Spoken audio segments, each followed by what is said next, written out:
Look at that. Oh, Like leaning into the luxury of being mayor of Jury Villa. Eden, I don't know if you see my little Zoom name. yes. Oh, of course, the classic Mayor of Drury. I love it. You're looking fantastic, my friend. Very Thank you. good. Thank you. You know, with great power comes great responsibility, and I'm sure to ham it up. I'll be sure to ham it up the whole way. Love it. Love it. Well, yes, for our fans out there, welcome to another edition of Survivor Debrief. And here we are with another exit interview, and this time with the Mayor of Julie Villa herself. She's looking fantastic. We're shocked and devastated to see this epic portrayal go down. But we're very excited to chat to you now, Sarah. Thank you so much. How are you feeling, my friend? You know, for all future Survivor players about to play Survivor, I highly recommend being voted out whilst on an amazing holiday in Florence. Really takes the edge off. But no, I'm genuinely, I'm doing good. Like, I haven't been able to watch all of Survivor, but I've been getting the little snippets on social media. I've been, watching some of the reactions online. And, it's really hard to walk away from this thing anything but grateful to even be involved in this season. Like, it is truly what everyone hoped it would be. So to even be involved, hot mess or no hot mess, it's hard to walk away feeling anything but grateful. So I'm doing good. 100%, my friend. It's been a little while between drinks for you in your Survivor career. So obviously you came into this, but it wasn't quite a normal season. That's right. We only 14 people, 16 days. How is that different in your mind? How did that set like your preparation differently, or how you approach the game? Yeah. So it's so interesting. Like, a lot of these players have played a returning season before. So they had their training wheels were sort of off in terms of knowing how these things go. I was very much like on the first time back and, playing returning seasons and playing with all-stars. Yeah, it's a wild thing. It's a totally different game, let alone the fact that it's shorter. I think I had a lot of assumptions on how the game would play out at day one that were completely off the mark, I would say. I really thought that the big Titan players would naturally, as an obvious thing, just get together. Yep. And get off the kind of middle players, get off the lesser known ones, and then kind of deal with their own collective threat level post that. So I, despite being a fairly under the radar player going into it, I actually really felt like if I was playing with me, I would want me out immediately, which is part of why I wanted Shani out, because she strategically, I felt, could get into the same cracks as I could. So I was like, we can't have that. We want really obvious players and really 2D thinkers. So yeah, I had a lot of assumptions going in, which is really interesting. If I were to play again, those assumptions would be very different. Yes, no doubt. Now, did you know any of the world players out there? Obviously, you're very familiar with the American players, being a big fan, but did you do any research on any of the other guys? Have you found out they were on or anything like that? Yeah, did I do research? I was all over Reddit. I was, yes, as a girl who, overthinks everything, yes. I was finding out as much as I could. And I had a really good sense of who the World Tribe would be. And I was super excited to see Lisa. Obviously, I was super excited to see, Tony, Parvati and Sri. Yeah. I was a little cautious of Rob going in. I didn't know about Cass and Tommy. I think they've been excellent additions. But yeah, I had a good sense of who the World Tribe would be mostly. It's good. Anyone else you wanted to see play out there in the world, like maybe from the Americans? Was there anyone else that you were expecting or hoping you didn't? Yeah, I think I really I wanted to see Cochrane, but I knew that would never happen. Like, I didn't think that would happen, but I dream alliance member would be Cochrane. And then I really wanted to see Boston Rob as well. Not sure how much I would have enjoyed playing with that style of player, but just for the fan in you wanted that. Yeah. I kind of wanted the Mount Rushmore of Survivor players. That would have been really cool. That would have been awesome. Yeah. Now, your season, I feel this season, pre-existing relationships have played like a huge part. I feel like they were everywhere. It was all consuming. There was Dave and yourself, and there was Dave and Janine, there was Luke and Dave, and then there was Shawnee and George, and all these sort of Kirby was just out there. How did that sort of impact your game going? That seemed like a big part of some of the turmoil in your own mind and how you sort of worked that through. But how did these relationships really impact the Australian tribe at the start? Yeah, like I think the really obvious route is to just lean on those past relationships and just have that coast you through the entire game, which, fair, and maybe some sensible players would go the obvious route.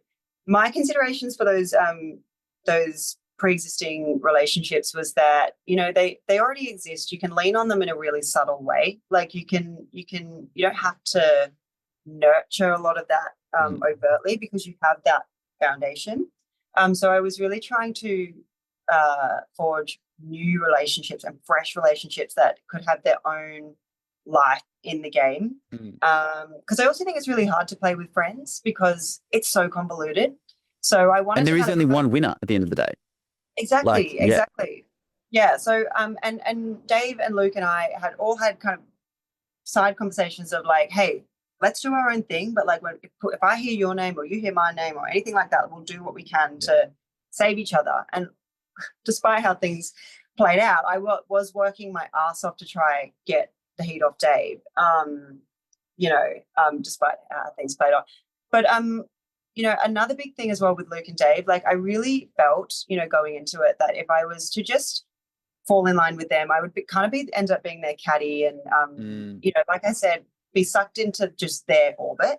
And so what appealed to me about Kirby was that I thought she was a really strong player, strong woman. And I thought we could have a great partnership, really great collaborative alliance with, and it could be that kind of duo that dominated the game. Yep. And I did see how she had a partnership with Ree, although in that context, Ree was very much taking her lead, and I was not someone who was going to take anyone's lead, hence why I was kind of moving away from Dave and Luke. But it's really interesting. Another part of that is, Dave and Luke had Janine, and I actually don't know that I would have come up on top if it came down to Janine. In that, that she was probably maybe even more embedded with them. Yeah. So, to put a fine point on it, the relationships were incredibly complex, incredibly nuanced, and had a lot of strategic implications that truly we could talk for way longer than 20 minutes on. No, that's all right. I feel like you came into this game wanting to rewrite a bit of your Survivor history. You talked about how originally when you played, you were sort of seen as bouncing around, a bit of a snake, and you really wanted to come in and play this sort of different game. Do you feel like that almost overrode the normal Sarah that we had to your detriment? Yes, I do, Eden, I do. So what I was really trying to do is I wanted, I hate that it was so defined by loyalty, because really, what it was I was trying to prove linearity in my strategy, so that if I got to the end, no one could say, well, you had no plan. You just flopped all the way to the end, and there was no put a flag in the ground with really anything. So I wanted to, a big part of how I came into it was I wanted to play an evolved version of that game. So I did, go against my instincts in many ways. It's interesting. The irony of it all was I was really trying to put a stake in the ground with Kirby and play this approach. But, after that first vote, everything, like all of my assumptions on how that alliance would play out and what I was trying to do just was completely challenged. And everything I had planned was thrown out the window first vote. And so I was really trying to recover my strategy, adapt my intentions with the game from there. But what I will say is, like, after that first vote, I was very much saving face. Like, I was making it seem like, I'm still in with Kirby, like I said I would be. So, here we are, like, I'm going to do that. But, in the back of in my back pocket, I was like, I'm going to get back Kirby. Like, I'm going to vote her out, I'm going to betray her, because I'm like, she's betrayed me. So I think all of this intention about ride or die, it's on the assumption that it's a two-way street. If it's not a two-way street and you kind of clip the other alliance members' wings, and that's not the alliance that I'm after. So I was always going to kind of say, well, tit for tat, it's fair enough. And that's how I would have justified it at the end. Yeah. even though ironically, it would have just been the most flip-floppy Big ever. result. Yeah, it actually But went way harder into the original game. you did seem to have this internal struggle and conflict after that first vote. It was this sort of sunk cost fallacy of you put in this effort, so you're like, well, I've got to keep putting in a little bit more, and I've got to do this and that, and it felt. And at one point, you even said like, "Oh, me and Kirby had our first fight, and I don't think she even knows that we've had our first fight yet." And it was we could feel that inner turmoil in you and how you were thinking through everything, and it was it must have seemed really hard out there trying to deal with all that yourself, and it was was it tough? Yeah, it was super tough. It was so challenging. Like for the 8 days that I was out there, like I don't know if it's because I'm a little older now or whatever the case may be, but I was much more emotionally like drained post Aussie World compared to the 44 days I was in 2017. So it was really tough. But yeah, the thing with Kirby, it's like I had made the investment. She had no reason not to trust me, and I knew that if it started percolating up that I didn't trust her and that we were against each other, she would move on me immediately. Yeah. So it was more just I need to save face. I'm not going to move on her too early. Because when it comes to it, I want to get her straight away and know that I have the numbers to do that. Yes. I obviously did trust Janine and Luke with that information, and I really thought, based on the previous relationships, that they would kind of keep that to themselves and use that further on in the game for their own advantage. What I completely underestimated was their keenness to work with Kirby as well. Like she's got such innate social power. It should be studied, Eden. We all need to do an essay as homework after on that. It's incredible. It's literally wild that everyone wanted to work with it because you had no idea that Janine had gone to Kirby sort of in the dark of night and sort of started planting those seeds. I got the sense Kirby was pulling away. Yeah.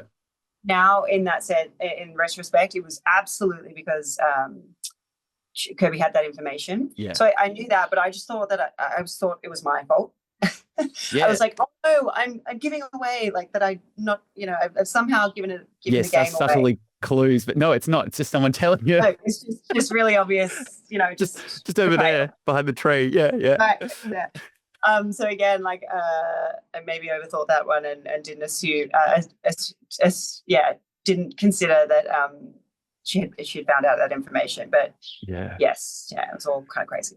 Yeah, I know. And it's tough when you get in that position. And I think you did have a good read. You did have that understanding that, she was pulling away and that the Shawnee thing was growing and there was there, but it came to merge. It was funny how you and those guys were both selling the same story of like, Kirby hates big players. And they were saying, Sarah hates big players. And it was both going to Pav. And what ultimately, again, Pav sided with Kirby. She got sucked into the Kirby orbit in that side. And you couldn't quite like crack that nut with Pav, could you? Totally. And I think that was really my disadvantage coming into the game. Like there were players did not know me or my game. Like I was not part of the really obvious early seasons. Like if you were to play Australian Survivor, you'd go back and you'd probably watch a few seasons. You'd watch, the ones with the real heavy hitter players. Yeah. And then obviously because you form some sort of like, you like them, you think they're cool, you think they're interesting. When you meet them, you're going to want to strategize. Yeah, they're on TV. They're on TV. They're cool. They're fun. Like they have names. Yeah. They're kings. So it was really hard to have any kind of influence there. I just felt like but guys, if we thought about it this way, and then no one really it was like, but I want to play with the kings and the queens and the So that was I was super at a disadvantage in that sense. But it was still so awesome to play. And what I will say about Pav, like I think if we'd have gotten any further in the game, she would have played me like a fiddle. So in a way, to save face, dodge that bullet. Yeah, exactly. Dodge that bullet. I would have been played into Pav's hands like so many before. But you've got to look back. You won your immunity. You've made fire against Suri. Like these are some big things. And you look at this is the patented Sarah like swinging technique. Did you like that? That was good. Where'd you pull that from? Or was that? My dad and actually my pseudo father-in-law, I'm not engaged, but the two father figures in my life really wanted to make sure that I knew how to make fire going into Survivor. Look, I would have done it. I would have researched it anyway. Don't you worry. But the men in my life were like, oh, yeah, you sure you know? And I'm like, yeah, got it. And But, then you did it, and then you got to do it, and you made fire, and you won. Like, that's so cool. Yeah. So that was really cool. And Eden, I was blindsided. The last time I played, I completely saw the writing on the wall. It wasn't that fun. It was really just a depressing going through the motions of like, yes, I know it's coming. Like, go on then, get me. But this time I was completely caught by a surprise, and that is a bucket list item as a survivor. Yeah.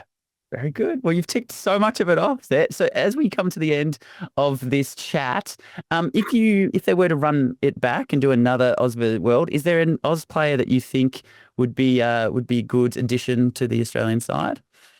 Oh, Eden, not to totally blow smoke, but I want you. Yeah, stop, Sarah. I reached out to you post game. Yes. Like, I loved you playing. Like, I love that you knew the rules of Survivor. Yeah, that's very nice. You are playing with those strategies in mind. So I'm just counting down the days till you return. I really think you should be in the next season coming up. But but there anyway, we go. No, that's all good. Well, thank you, mate. I'll stay by the phone. At the end here, I'm a big movie fan and I love my movies. So at the end, we always ask everyone, what is your favorite film, Sarah? This is so hard. I know you asked this question. I don't know why I didn't prepare this. I don't know why I always say this one, but Silver Linings Playbook, I think, is the best screenplay ever. Very true to me. It's full of neurotic characters and I just love it. I think they're so crazy and fun, and that one. No, that's a good call. That is a good pick there, Sarah. Well, Sarah, we're out of time now. Thank you so much. You were actually my winner pick at the start of the season. I thought you could have ridden the wave, jumping between some of these big names. I honestly thought that you would be that extra person and then they would get cut at the end and there was a clean way forward. But obviously things change. You've got to try and be as flexible as you could, but it didn't work out this time. But I'm just glad we got to see you on our Survivor screens again, Sarah. So thank you very much for your time. Really appreciate it. I know you're on holiday now, which is wild that you're doing these exit press. So again, thank you so much. Get back to the pool, go get a lovely tan, and hopefully we'll talk again soon at some point. Pleasure chatting with you, Eden, and I've been really enjoying your wrap-ups. That's what I've been able to keep abreast of good. on holiday. Oh, thank you so much, Sarah. Okay, see you soon. Bye.